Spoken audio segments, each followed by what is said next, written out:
Magandang gabi sa inyong lahat, mga kababayan kong Pilipino.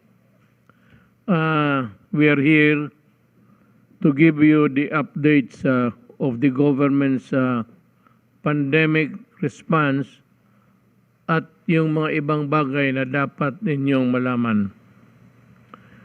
We would like to start by reporting good news. Pumunta ako sa Sariaya Bypass Road in Quezon. We visited Quezon Province last week to inaugurate. Nagbisita kami doon sa Sariaya Bypass Road. Napakaganda ho nito. It is a new 7.42 kilometer bypass road. Starts at the Manila South Road, Daang Maharlika Road, and ends at the Quezon Eco Tourism Road. The completion of this project is a testament to the, well, let us give also honor to mga nagtatrabaho, yung nagpapala doon ng ilang buwan, and the of course the expertise of government, yung nasa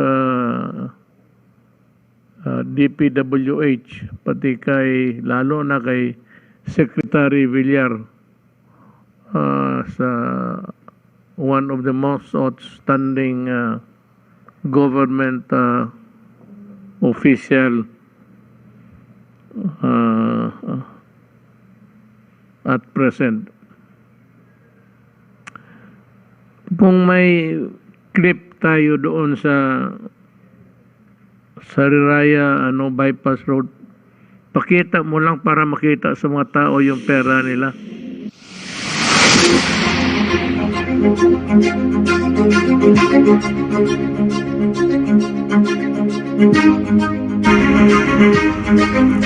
The Sariaya Bypass Road. The 7.42 kilometer Sariaya Bypass Road passes the Manila South Daang Maharlika and ends at Quezon Ecotourism Road. It includes the construction of a 4-lane concrete road and 4 2-lane concrete bridges. The bypass road reduces traffic volume along Daang Maharlika by 70% as it removes a significant number of trucks from local roads. It reduces travel time between Sariaya and Lucena by up to 40 minutes. It provides convenience to motorists and travelers to different provinces in southern Tagalog region.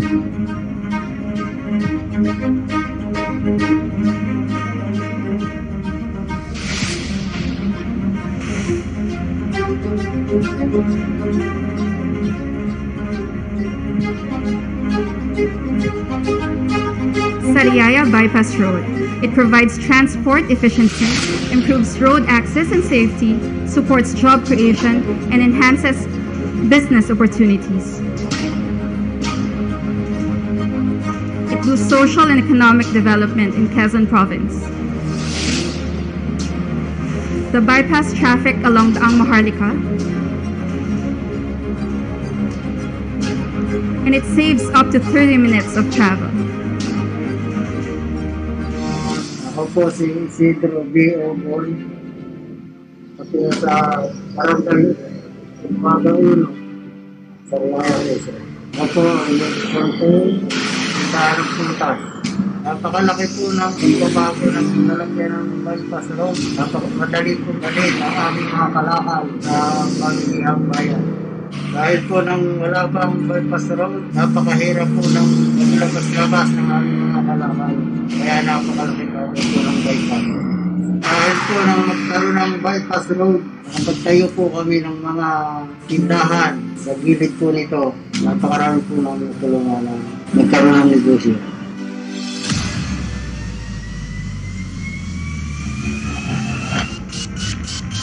Today, the President formally opens the 7.42 kilometer bypass road.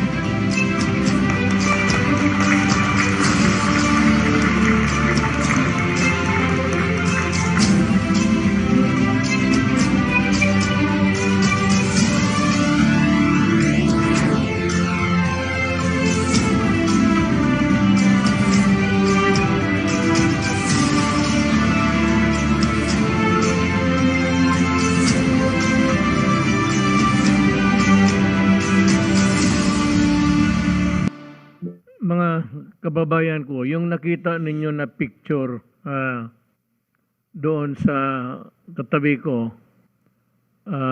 nakalimutan ko. I'm sorry, but nag-resign nga pala si Senator, si Secretary Villar to run for Senator. So, resign siya. Ang pinalit ko si Congressman Uging Mercado ng Leyte. Siya yung bagong DPWH. At bago ko makalimutan, again, ang nandito sa atin ngayon, joining us is Secretary Eduardo Año.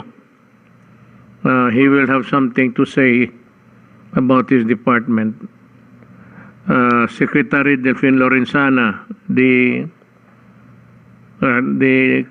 Commander-in-Chief of the Crisis Action Plan for the entire country.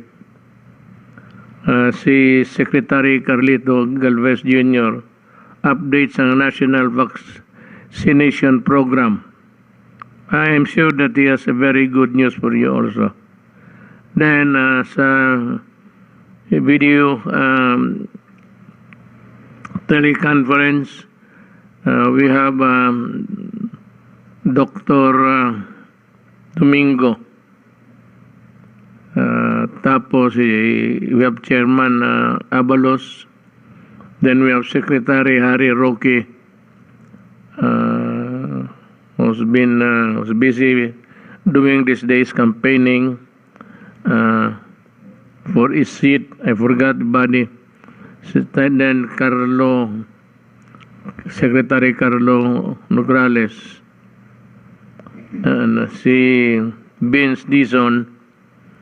He has no presentation, but he might want to add his word to anything that is being discussed here. Secretary Medjaldia and Senator Bongo.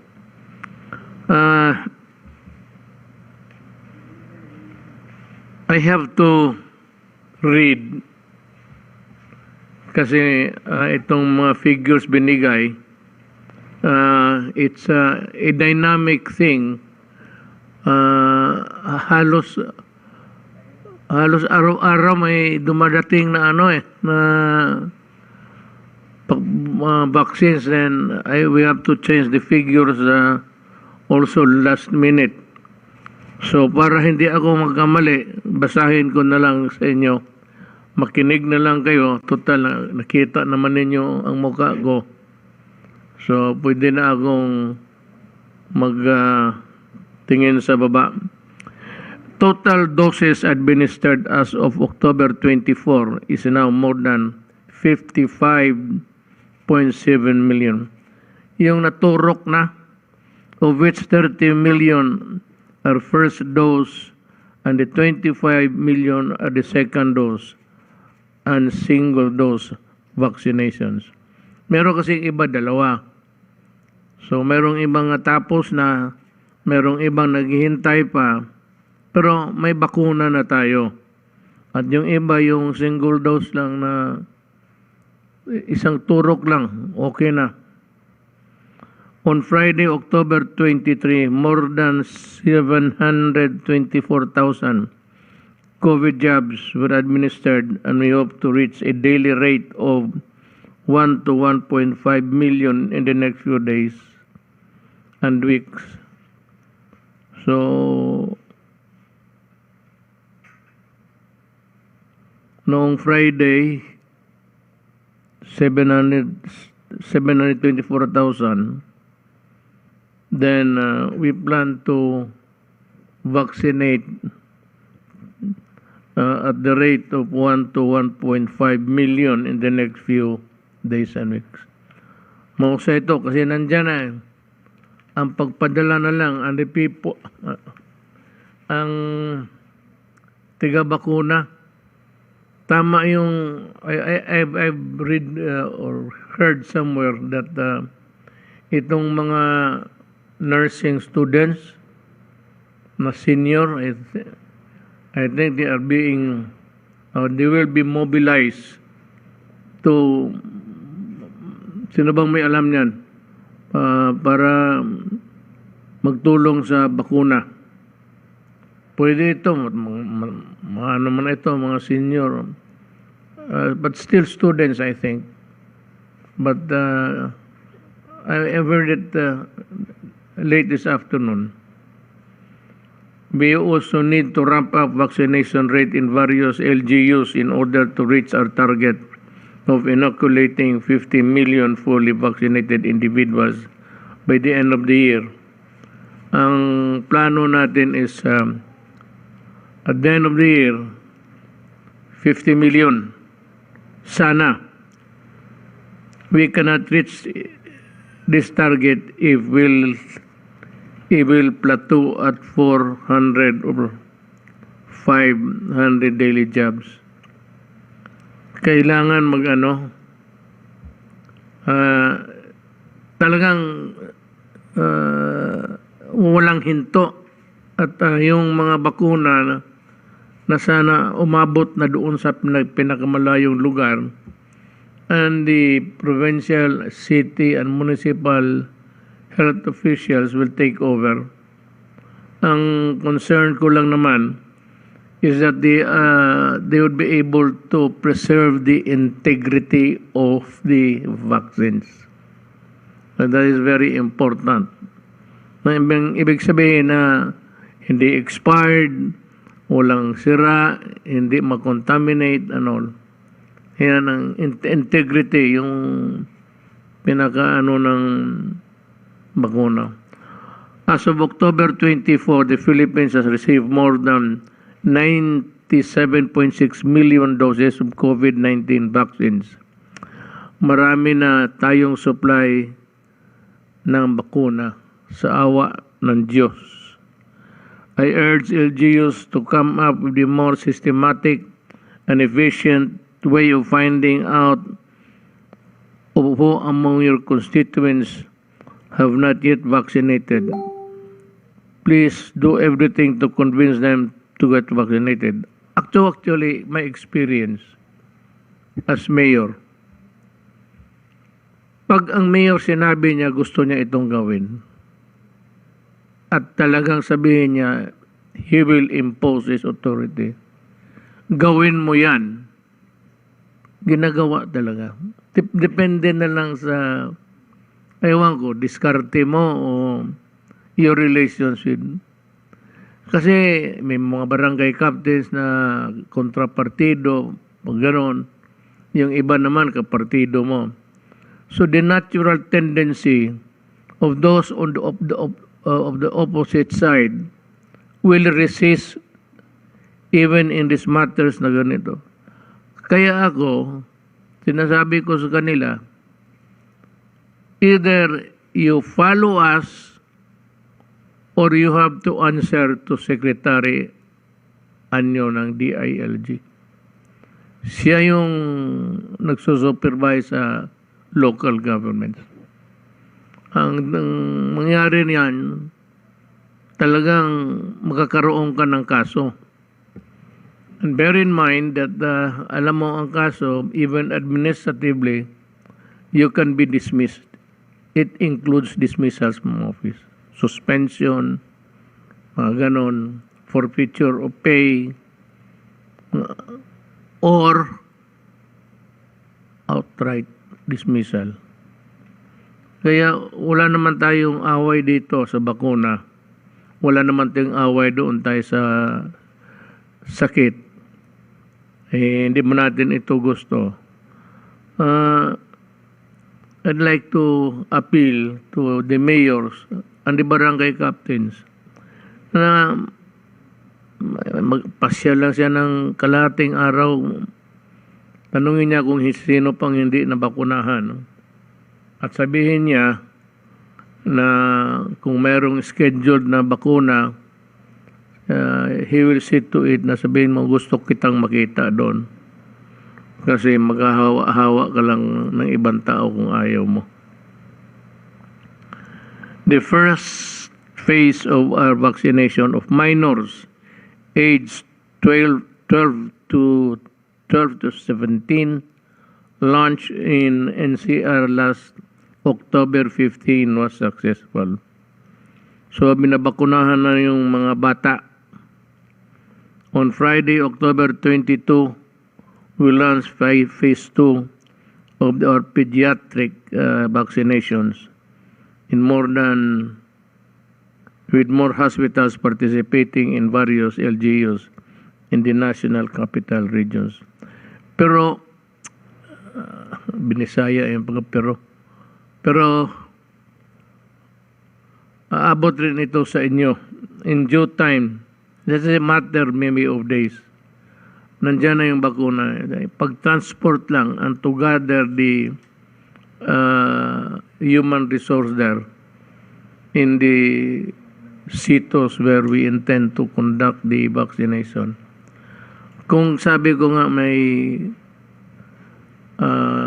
cooperation lang tayo ng lahat ng mayors, pati barangay captains, walang problema. But you know, you have to impose your authority, not impose your will. Anything that you do, anything that we do here, this is not for, hindi naman to atin. Wala man tayong nakukuha dito na magpagalit-galit nga. But you know, you have to sabihin mo na sunod ka nito kasi ito utos ng gobyerno. As of October 24, more than 9,900 pediatric vaccinations in 26 hospitals have been recorded according to DOH. Around 144,000 minors are targeted for inoculation under the two-phase pediatric vaccination pilot in Metro Manila with priority to those with comorbidities.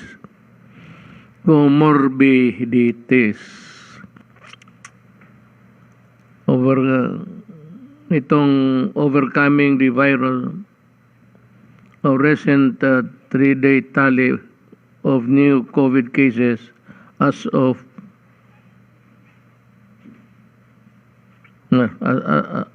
October 23 went down to 5,000. Then 5,000 papunta pa talaga sa 4,000. Medyo mababa na. So, okay na siguro ang takbo natin sa awa ng Diyos. Palagi tayo ng awa ng Diyos kasi kawawa tayo pag iniwan tayo ng Diyos. A similar downward trend for positivity rate was recorded from 10.3% on October 23 down to 9% today. This means that only 1 out of 10 persons tested will turn as positive of COVID-19. Another good news is that the reproduction rate of the virus continues to go down from 0.55 last Thursday, October 21, to only 0.52 on October 23. According to a criteria published by the World Health Organization on May 12, 2020, a reproduction rate of 1 below 1 is the decline indication that the epidemic is controllado na and declining. We have to touch on the blue ribbon topic whether we like it or not. If you remember, I have a memorandum prohibiting the cabinet members and other executive officials appearing in the Senate Blue Ribbon Committee hearing without my permission. At last, the members of the Senate Blue Ribbon Committee have finally seen the light. We welcome this move of bringing the legality of the memorandum to the Supreme Court.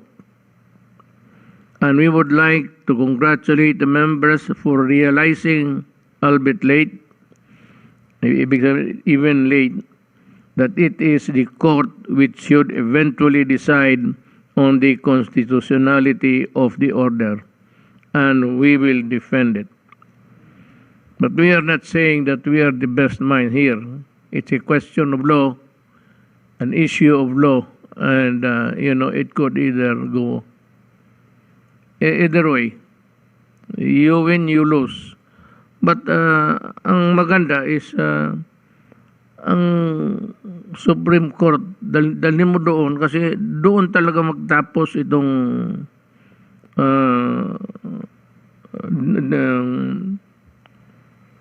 my disagreement with the Blue Ribbon Committee because of their behavior and the way they treated. Ang sabi ko nga naman, you crumple, durugin na ninyo yung parmalin.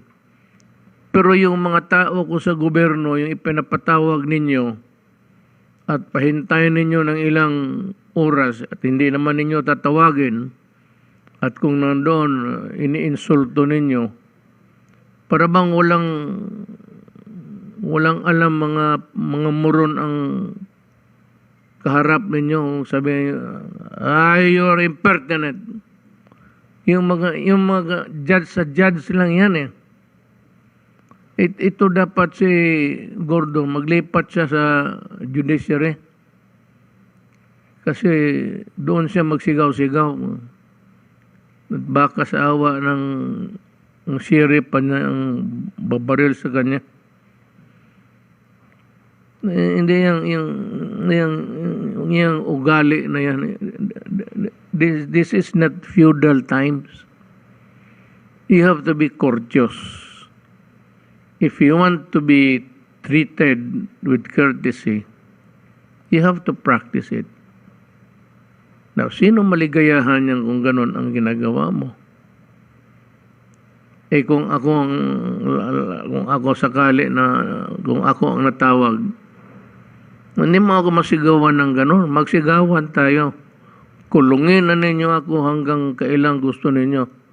Pero I will not allow you to shout out at me. Hindi ako papayag ng ganun. Magmurahan tayo dyan sa loob. Magpunta ako sa Supreme Court. Sabihin ko sa Supreme Court, minumura ako itong mga anong gawin ko. Hindi naman ako boy. This is not hindi na panahon ng mga katsila ito o Amerikano. You can ask the question without raising your voice or adding an insult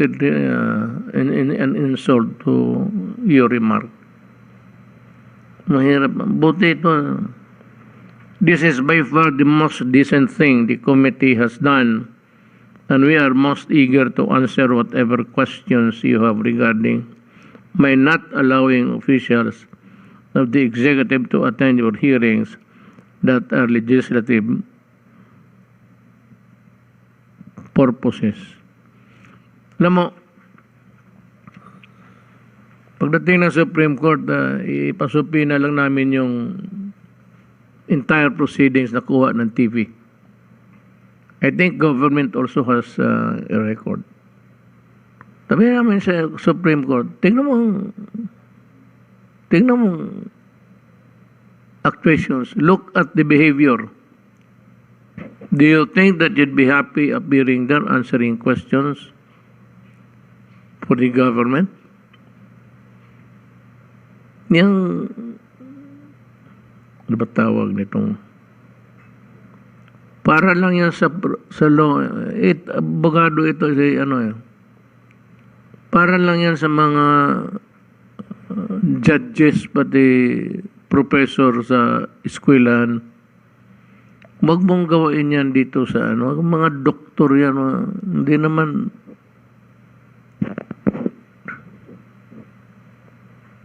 ewan ko sa inyo.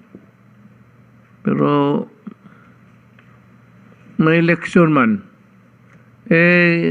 sabi ko na nga sa Pilipino, ang tigas ng ulo ninyo eh. Tanggalin na ninyo yung matagal na dyan at walang ginagawa. Magawa ako ng listahan kung sino ang dapat ibalik ninyo before the election. Maniwala kayo, mabuti. Pag hindi, mabuti. O makita mo rin, ganun rin ang laro ng Pilipinas. Wala rin walang I don't know, but the arrogance of power. But you have failed to realize that because you have become unthinkingly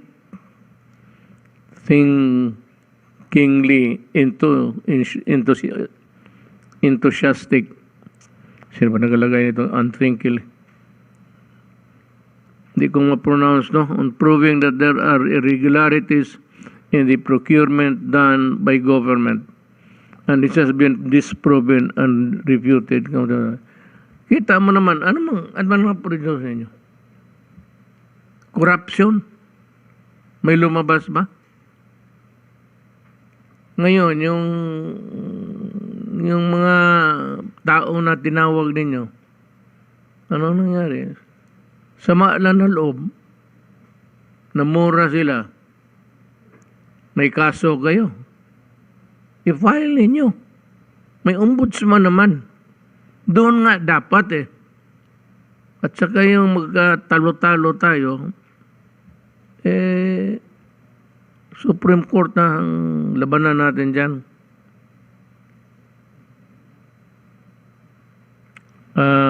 We thank God for the decline.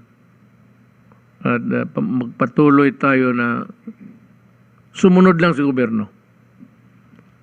Huwag mo tingnan ng anong sumunod ka lang. Ako, I always refer to Davao because galing ako doon at saka pinakatagal ako mayor, 23 years. Ang sinasabi ko lang doon pag may maabutan ako na gulo, anong batas dito? Sir, ganito. Sundin ninyo. Period. Kung ayaw ninyong sumunod, gusto ninyo pipilitin ko kayong sumunod kayo.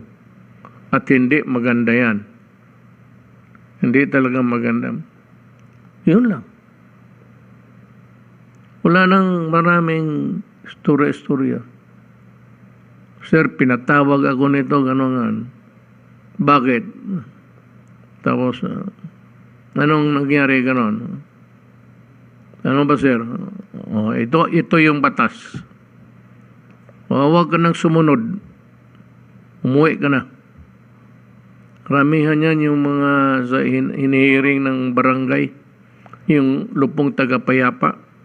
That's a source of,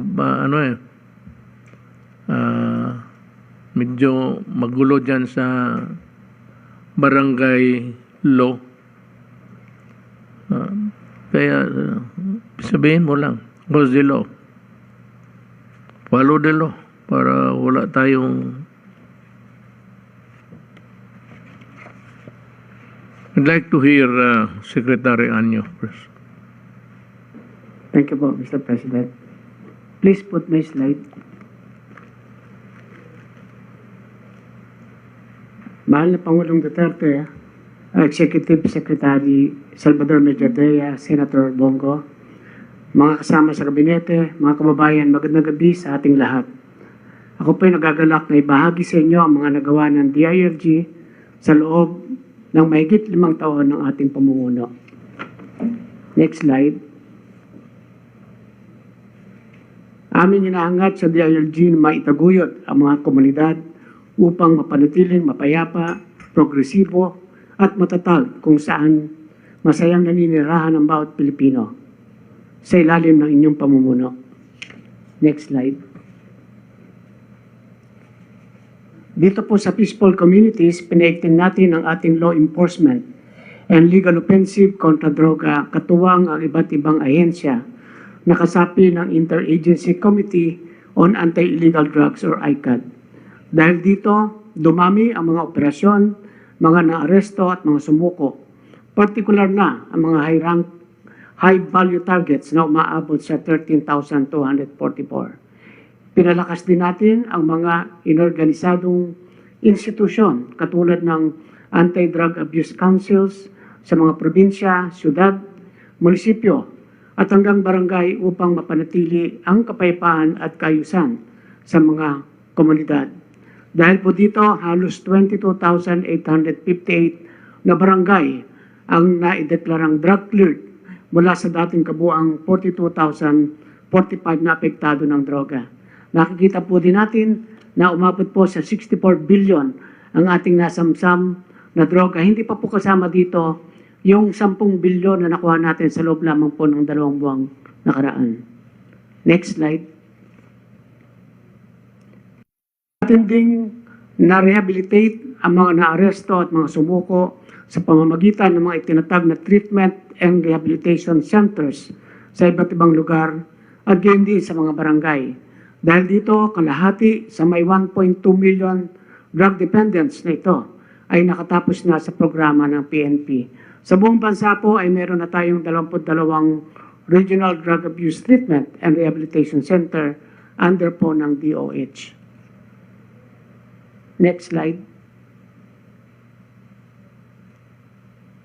Naging katuwang din tayo ng pamahalaan sa pagbibigay ng serbisyo at tulong sa malalayong komunidad upang mabawasan ang impluensya at suporta nila sa mga communist terrorist group. Tinalakay din natin ang mga pangangailangan ng ating mga kababayan, pati na rin sa pagbibigay ng financial assistance sa mga dating rebelde. Nakita po natin dito, total po ng 7,244 former rebels, regular at militia, ang nakatanggap ng 541 million financial assistance dahil sa IFLIP. Next slide. Ating pinalakas ang hanay ng Philippine National Police, Bureau of Fire Protection at Bureau of Jail Management and Penology sa pamamagitan ng pagtaas ng sweldo ng ating mga uniformadong kasama. Maraming salamat po, Mr. President, sa pagdoble sa sweldo ng ating uniformadong hanay. Pati po kami mga retirado ay kasamang nakinabang po dito. Next slide. Kasama na dito po ang pagbili ng mga modernong kasangkapan gaya ng baril, sasakyan, komunikasyon, fire truck at iba pang mga kanilang magagamit sa pagsasakatuparan ng kanilang mga tungkulin. Next slide. Hindi na natin pinalampas ang mga tiwaling kawani sa PNP, Bureau of Fire Protection at PJNP. Ang bawat reklamo ay masusing iniimbestigahan. Ang mga mapapatunayang nakasala ay pinatawan ng mga karampatang parusa o tinatanggal sa serbisyo. Halos 5,000 po ang pinarusahan ng Napolcom at 5,178 police officers din ang natanggal sa serbisyo. At hindi pinaigting ang pagpapatibay ng karakter, kakayahan at kapasidad ng ating mga uniformadong hanay upang maging mas epektibo ang pagtupad sa kanilang mga tungkulin. Next slide.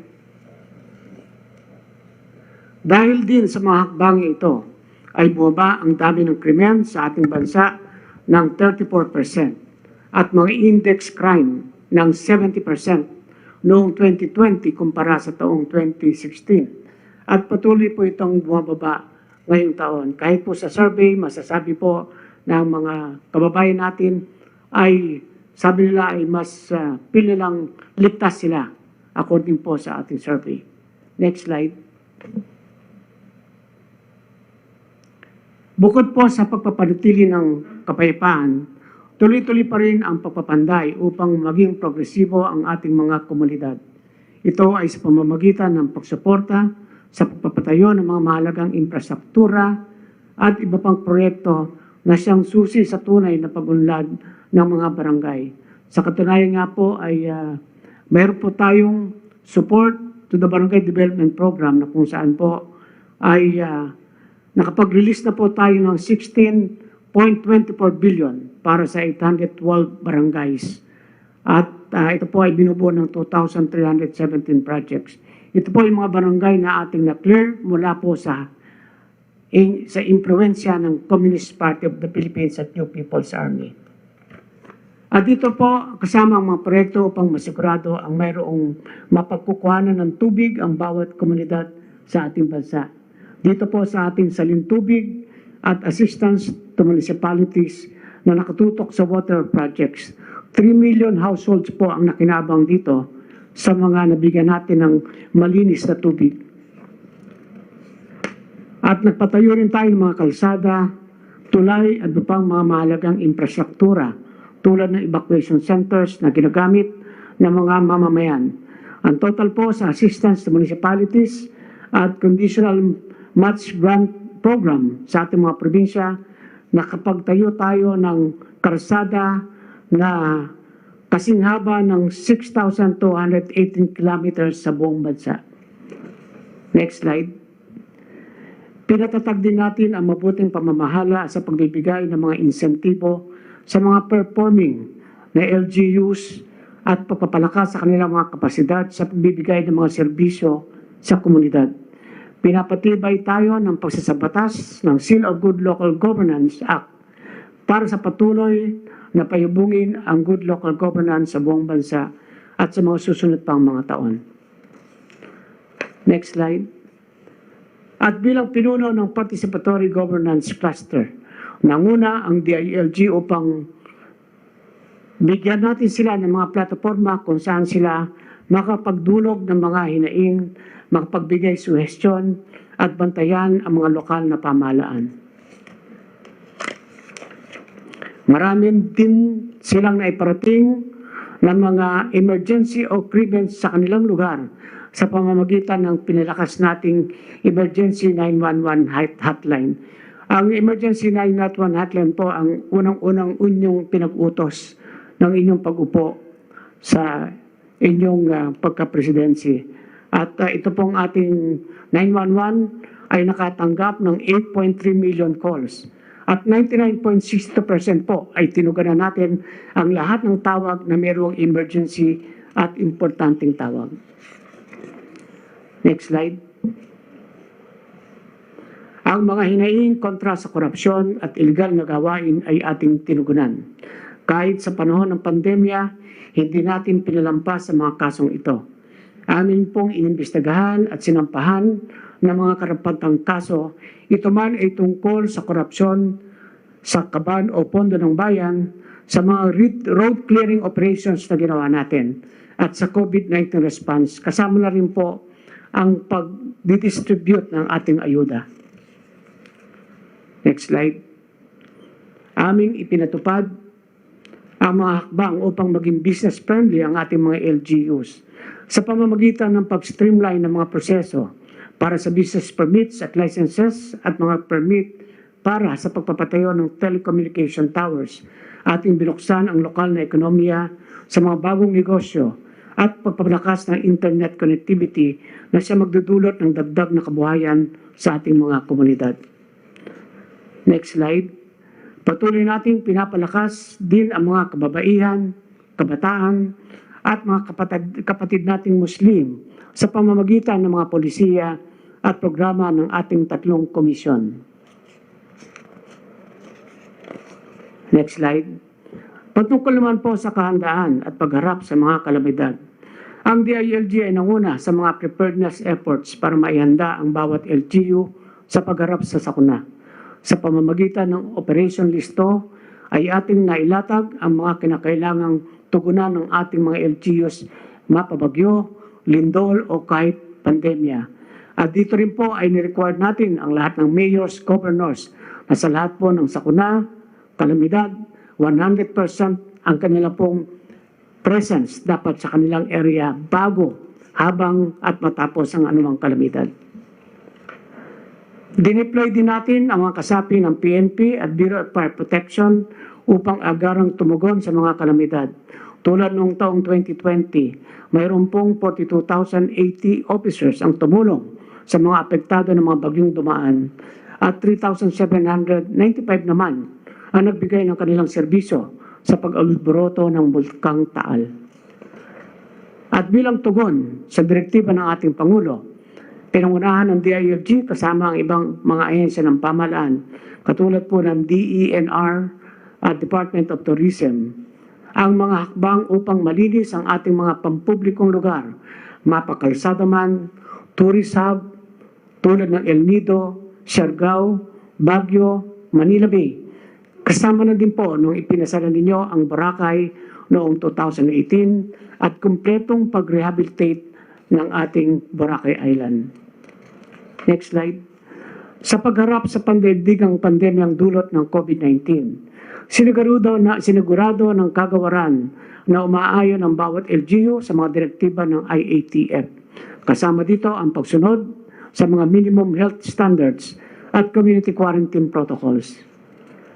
Inatasan din namin, next slide, inatasan din namin ang mga LGUs na magbuo ng kanilang contact tracing teams na pinalakas lalo ng contact tracers na kinuha ng ating ahensya para na rin sa pag-roll out ng Stay Safe Philippines application. Patuloy din namin sinisiguro na ang bawat LGU ay may mga isolation facilities, pati na rin ang pagtuloy sa mga pangangalaga sa mga nagpositibo sa COVID-19. Next slide. Sinigurado din natin na ligtas na maibukas ang ating lokal na ekonomiya sa pamamagitan ng pagbibigay ng safety seal certification sa mga establishments at lokal na pamahalaan, pati na din ang pagpapabilis ng pagbabakuna ng mga LGUs sa kanilang mga nasasakupan. Kasama din po ang Philippine National Police, BFP at BJNP na siyang naging kaagapay ng departamento sa mga aktibidad ng mga LGUs sa pagbabakuna. Katulad nga po ng utos ninyo, atin pong pinulong ang mga mayors at governors noong nakaraang Biyernes.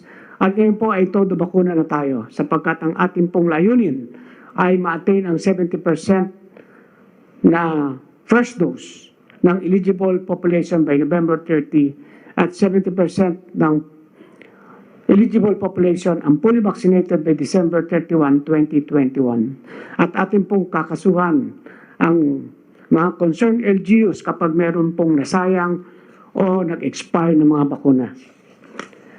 Dahil din po dito, saludo ako sa bawat miyembro ng DILG at mga kaugnay naming ahensya dahil sa kanilang pagpupursige at patuloy na makamit ang ating mga hangarin. At dahil nga po sa banta ng pandemya, 175 po sa aming kasamahan ay pumanaw dahil sa COVID-19. Hindi namin sasayangin ang mga sakripisyong ito at patuloy naming paghahandaan ang mga hamon ng kinabukasan. Aming sisiguraduhin na lahat ng ating nakamit na kapayapaan, kaunlaran at mabuting pamamahala ay mararamdaman pa sa mga susunod na taon. Maigi rin naming pinaghahandaan ang full implementation ng Supreme Court ruling na Mandanas Garcia petitions.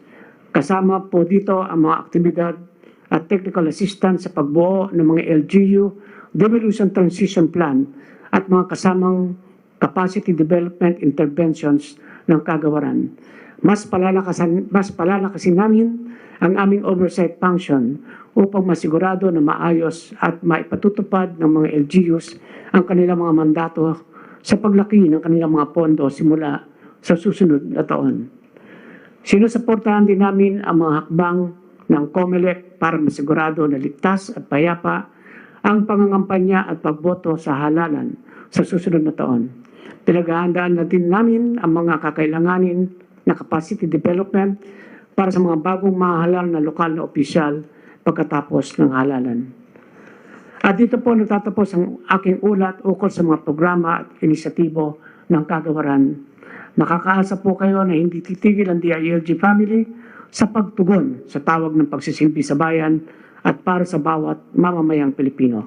Maraming salamat po, Mr. President. It was a good report, Secretary Anyo. Now we go to Secretary Lorenzana.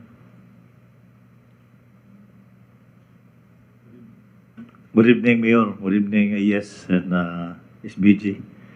At magandang gabi rin sa mga kasamahan ko sa kabinete. Ito po yung ating mga nakalap na mga ulat nitong nakaraang linggo, Mayor. sa ating crisis action plan. Kung matandaan po ninyo, ating tinatag ito nung mga 2 buwan na nakakaraan nung biglang tumaas yung bagong kaso ng COVID na umabot ng 22,000. Makikita po natin ngayon dito yung mga magagandang balita sa makikita natin mamaya sa mga nangyayari sa kapaligiran, sa kapuluan. Next slide please. Pareho lang po yung ating contact tracers, hindi naman dumami. Sa halip nga, kumunti pa ito ng 20,000 noong nakaraang linggo dahil hindi na na-renew yung kanilang contract. Ito pa rin yung natin na-trace ng mga nakaraang linggo. Ang COVID-19 test conducted at 379 noong nakaraang linggo. At total na tayo ngayon at 21.2 million. Next slide please. Next slide.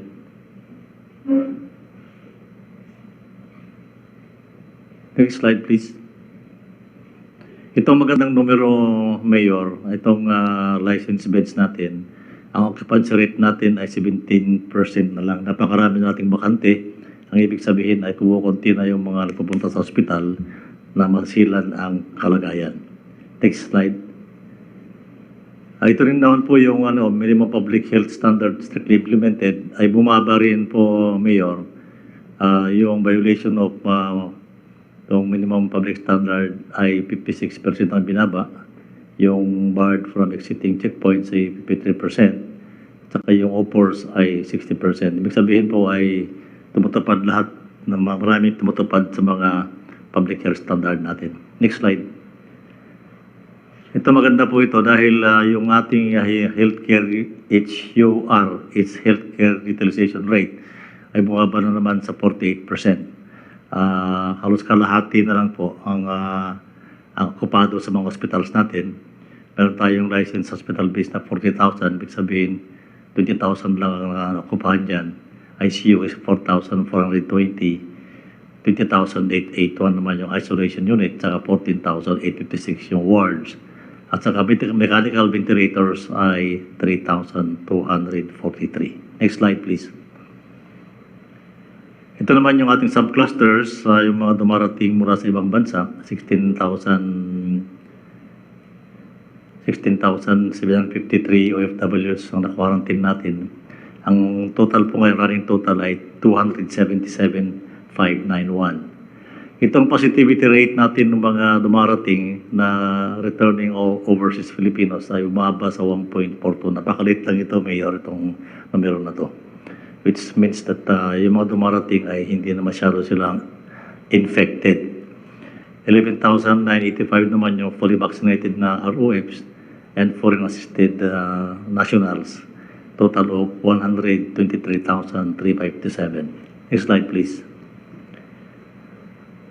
Ito naman yung ating border subcluster, yung quarantine rooms for returning Filipinos in NCR, Clark, Cebu, Davao ay 80,687. Ang occupancy rate ay 74%. Maganda pong numero ito dahil hindi napupuno yung ating mga isolation, mga quarantine rooms.